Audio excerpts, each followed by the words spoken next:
My parents sold my $15,000 custom laptop, without asking.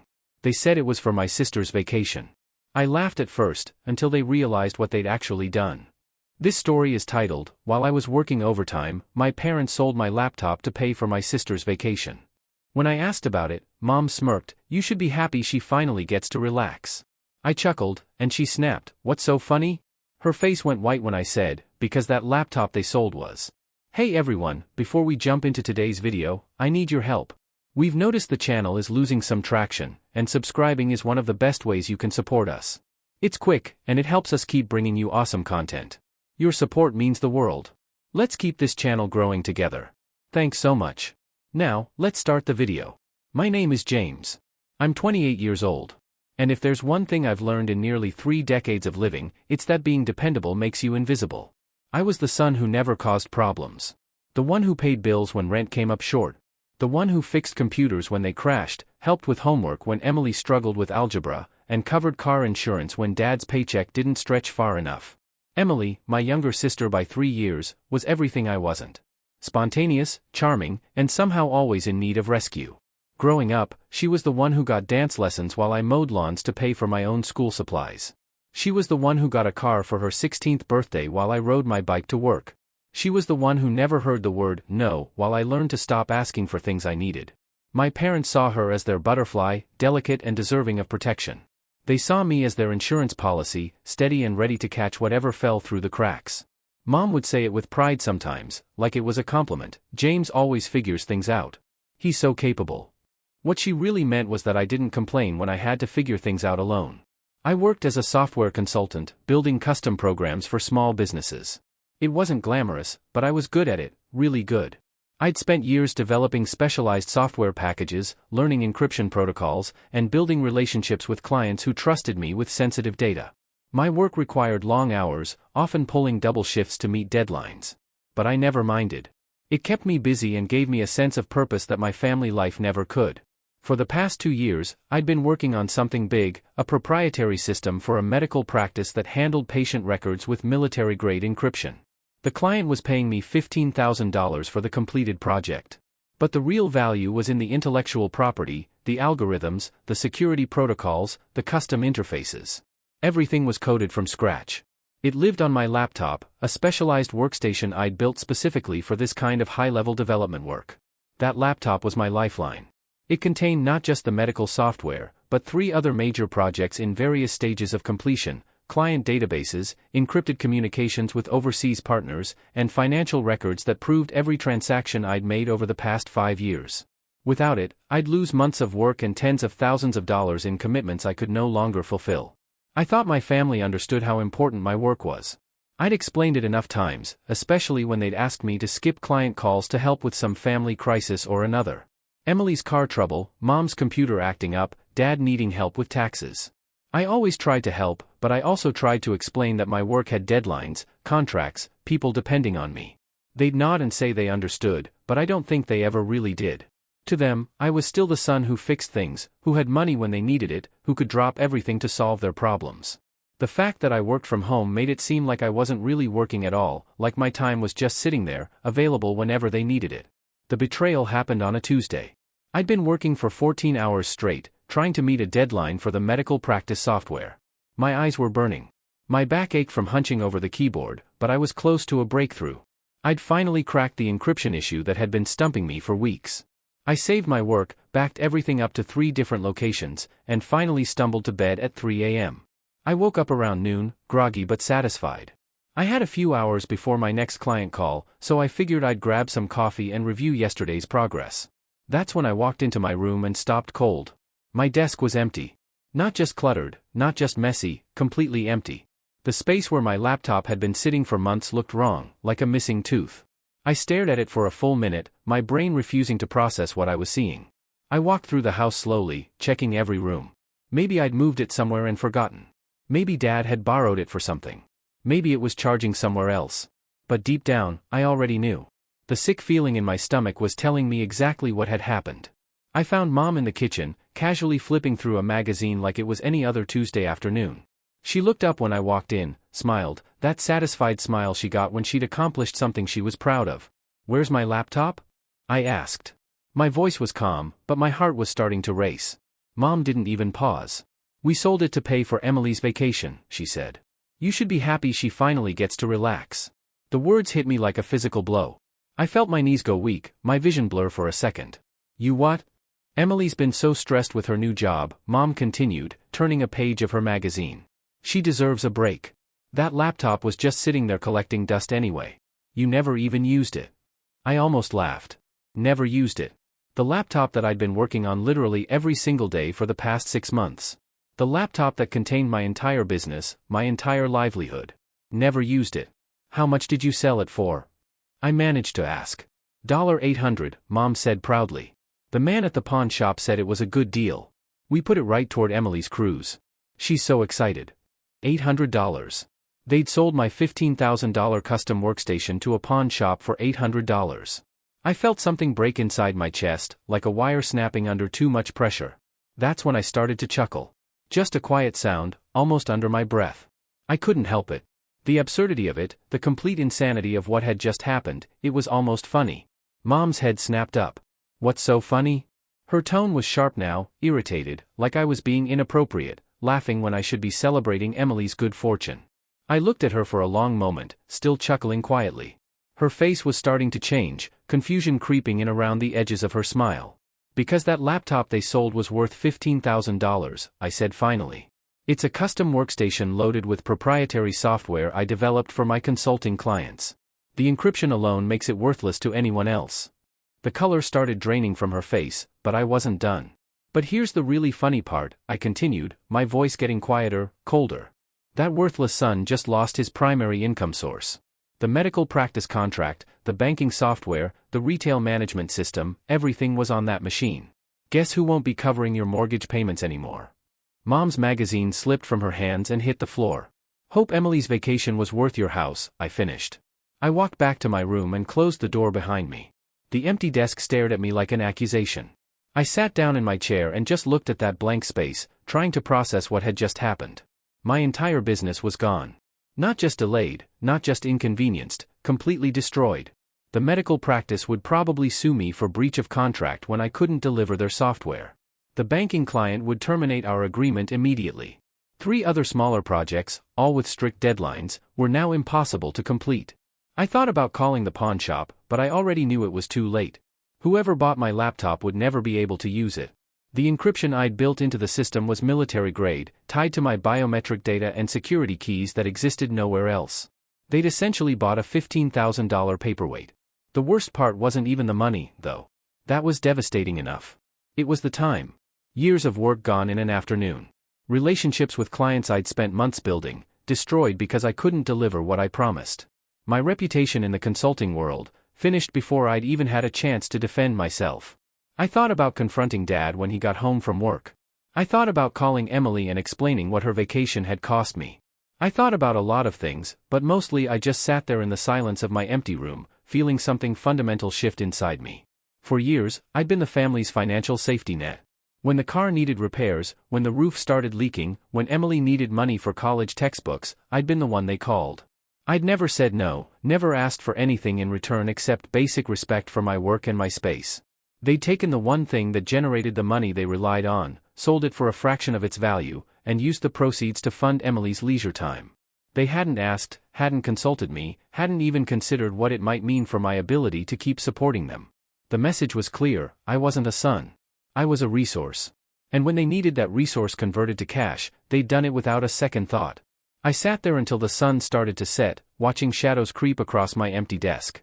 The next morning, I started making phone calls, not to my family, to my bank. I had accounts set up for autopay on their mortgage, their car insurance, Emily's student loan payments, even the streaming services they used. All of it was coming out of my business accounts, arrangements I'd made when my consulting work was bringing in steady money. I need to cancel all automatic payments from this account, I told the customer service representative. Are you sure? Some of these have been active for over 2 years. I'm sure. It took 3 hours to untangle everything: mortgage payments, insurance premiums, utility bills, subscription services. I'd been covering so much of their expenses that I'd forgotten how deep the connections ran. Every time I canceled another payment, I felt a little bit of my old self slip away. The hardest call was to Emily's college. She was in her final semester, and I'd been covering her tuition gap, the amount her financial aid didn't reach. It was only $400 a month, but it made the difference between her graduating and dropping out. I need to remove my payment authorization for Emily Turner's account, I told the bursar's office. Is there a reason for the change? I almost laughed again. My payment method is no longer available. By lunchtime, I was done. Every automatic payment, every recurring charge, every financial connection between my accounts and my family's expenses had been severed. They'd sold my ability to earn money. So, they'd also sold my ability to support them. I didn't tell anyone what I'd done. I just went back to my empty room and started making a list of everything I'd need to rebuild my business from scratch. It was a long list. Around 4 p.m., my phone started ringing. Dad's number. I let it go to voicemail. He called back immediately. I let that one go, too. The third call was from Mom. I almost answered, but then I remembered her sitting in the kitchen with that satisfied smile, telling me I should be happy about Emily's vacation. I let it ring. By evening, there were 7 missed calls and 4 text messages. I read the texts without responding. Dad, call me back. We need to talk. Mom, James, please answer your phone. Emily, what's going on? Mom says you're upset about something. Dad, again, this is ridiculous. Call me now. I turned my phone off and went to bed early. They were waiting for me the next morning. All 3 of them, sitting at the kitchen table like some kind of intervention. Mom had her arms crossed. Dad looked like he was ready for a fight. Emily just looked confused. Sit down, Dad said. It wasn't a request. I poured myself a cup of coffee and leaned against the counter. I'm good here. We need to talk about this tantrum you're throwing, Mom said. Tantrum? Like I was a child having a meltdown over a broken toy, not an adult whose livelihood had been destroyed. The mortgage payment bounced, Dad continued. Car insurance is cancelled. Emily got a call from her school saying her tuition payment failed. You want to explain what's going on? I took a sip of my coffee. It was still hot, bitter, but it gave me something to do with my hands while I decided how to respond. You sold my laptop, I said finally. The one with all my client work. The one worth $15,000. You sold it for $800 to pay for Emily's vacation. That laptop was just sitting there, Mom protested. You act like we stole something valuable. You did steal something valuable. You stole my business. Emily leaned forward. James, I didn't know. I thought it was just an old computer you didn't use anymore. It doesn't matter what you thought, I said, looking directly at her. You didn't ask. None of you asked. Dad slammed his hand on the table. We shouldn't have to ask permission to use things in our own house. You didn't use it. You sold it. You took my work, my client's data, everything I've built over the past 5 years, and you sold it to a pawn shop for Emily's cruise money. So what? You're punishing all of us? Mom's voice was getting shrill. You're going to let us lose the house because you're mad about a computer? That's when it clicked. They still didn't understand. They thought this was about me being upset, about teaching them a lesson. They thought if they explained their reasoning, if they made me see how much Emily deserved a vacation, I'd forgive them and turn the money back on. They had no idea that they'd actually destroyed my ability to earn the money they were demanding. I'm not punishing anyone, I said quietly. I just don't have the income to pay your bills anymore. You sold it. The room went silent. Emily was the first to get it, her eyes widening as she made the connection. Oh my God, she whispered. Your clients are going to sue me for breach of contract, I finished. The medical practice alone is probably going to take me to court for $15,000 plus damages. I can't deliver software that doesn't exist anymore. Dad was shaking his head. Don't be dramatic. You can rebuild it. Not without the source code. Not without the client databases. Not without the encrypted communications with my overseas partners. That wasn't just a computer. It was my entire professional life. And you sold it for cruise money. I set my coffee cup down and walked toward the door. Where are you going? Mom called after me. To pack, I said without turning around. Back in my room, I opened my laptop bag and pulled out my backup tablet. It was a basic device, nothing like the powerhouse they'd sold. But it had one crucial thing: cloud access to my financial records. I spent the next 4 hours documenting everything: bank statements showing every payment I'd made on their behalf, mortgage records with my name as the co-signer, insurance policies where I was listed as the premium payer, student loan documents with my payment authorization, even screenshots of smaller things like the Netflix account, the phone bill, the internet service. The numbers were staggering when I laid them all out. Over the past 2 years, I'd been paying an average of $3,200 per month toward their household expenses, Not loans, not temporary help, ongoing monthly support that had become so routine they'd stopped thinking of it as charity. I printed everything out, organized it into neat piles on my desk where the laptop used to sit. Every payment, every account number, every relationship that had just been severed, the documentation was 3 inches thick when I was done. Then I started working on the letters, one to each family member, explaining exactly what the laptop had contained and what its loss meant. Not angry letters, just factual ones. The kind of documentation that would hold up in court if it came to that. Emily's letter was the hardest to write. She hadn't known what she was asking for when she wanted that vacation money. But ignorance didn't change the consequences. Dear Emily, I wrote, the laptop you helped Mom and Dad sell contained proprietary software worth approximately $150,000 in development time and materials. The immediate loss to my business is $47,000 in contracts I can no longer fulfill. The long-term damage to my reputation will likely cost me another $200,000 in future earnings. I hope the cruise was worth it.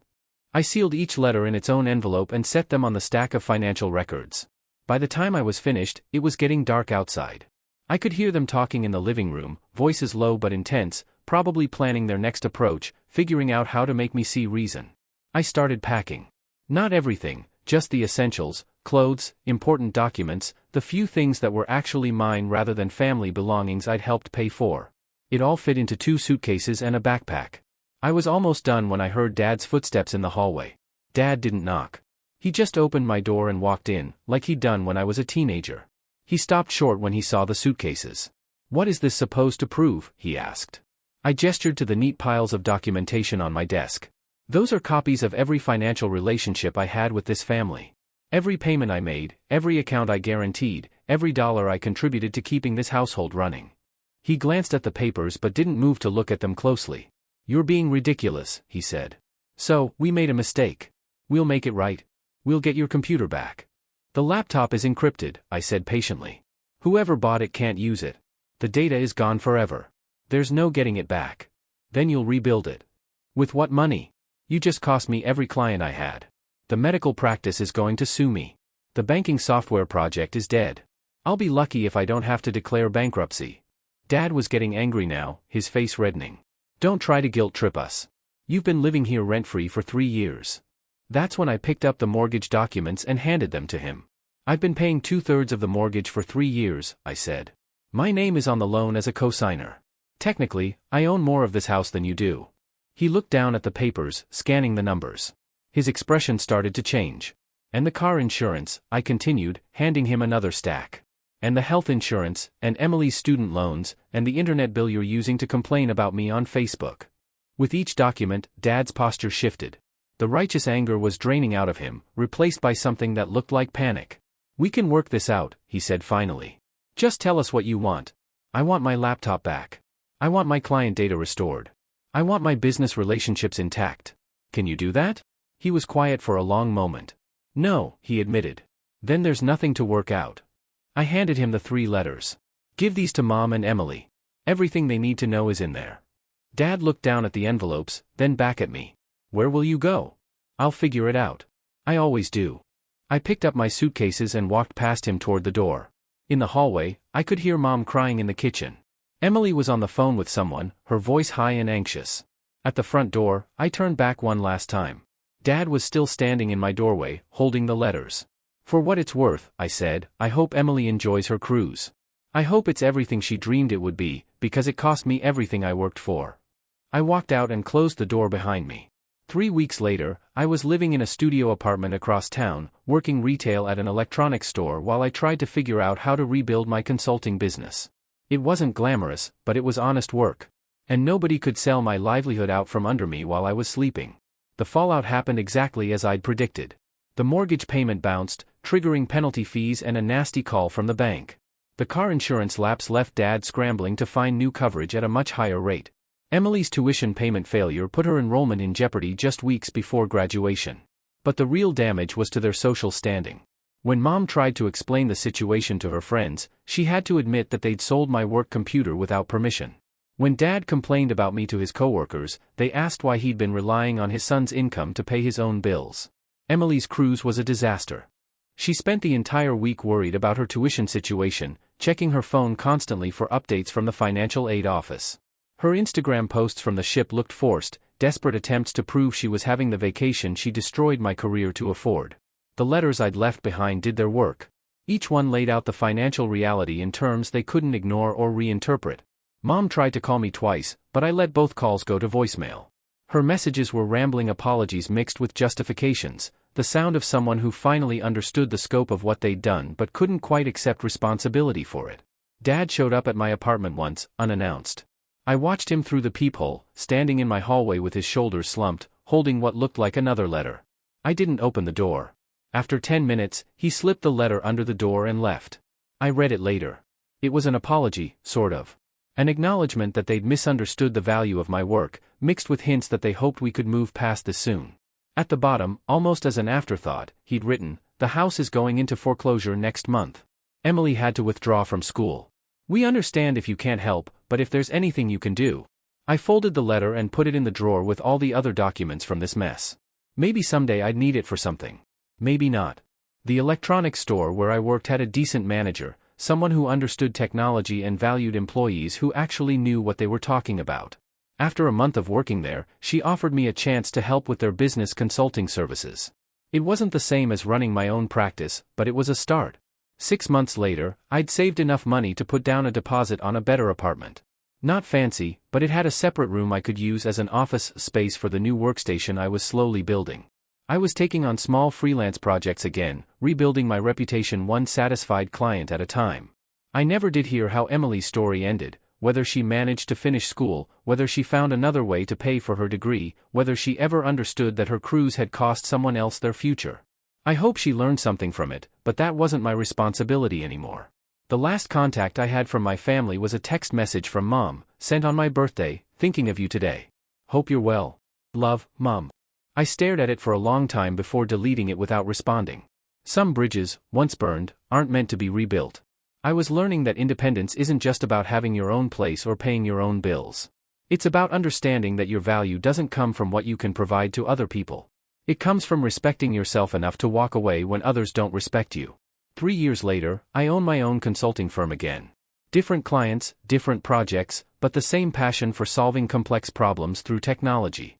I had a team of 3 developers working with me, and we specialized in data recovery and business continuity planning. Ironic, maybe, but it turned out there was good money in helping other people protect themselves from exactly what had happened to me. Sometimes, potential clients would ask about my background, why I'd started the company, what made me so focused on data protection. I'd tell them a simplified version of the story, a family emergency that cost me my original business, a hard lesson about keeping multiple backups, the importance of protecting your work from people who don't understand its value. I never mentioned the cruise money. I never mentioned Emily or the satisfaction I'd felt watching my parents lose the house they'd taken for granted.